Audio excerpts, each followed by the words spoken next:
Assalamu alaikum. My name is Hina Tariq, and I am again with a review of another motivational talk of The Science of Motivation by Mr. Dan Pink. We all want to know that what really motivate people.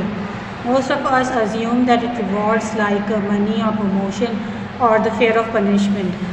Dan Pink challenges this idea in The Science of Motivation.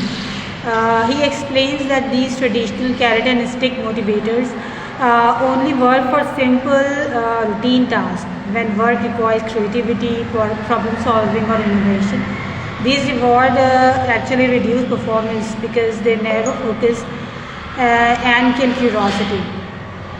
Dan Pink's research shows that lasting motivation comes from three key elements, which are autonomy, mastery, and purpose. Autonomy basically is the freedom to choose. People perform better when they have control over their work, when they decide how and when to do it. Companies like Google encourage autonomy through innovation time, letting employees work on the passion projects. This freedom often sparks creativity and new ideas.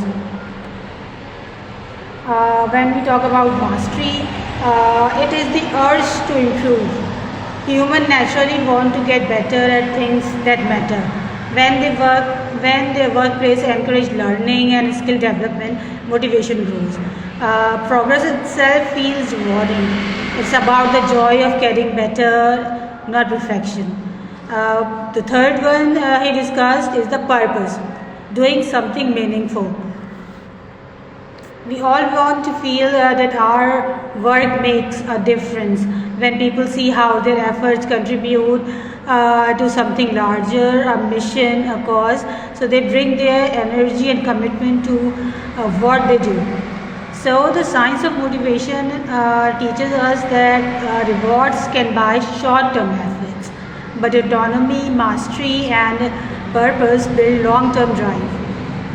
And if we want real engagement in schools, workplace, or in our daily lives, we should stop trying to control the people and start inspiring them. True motivation isn't about pushing harder.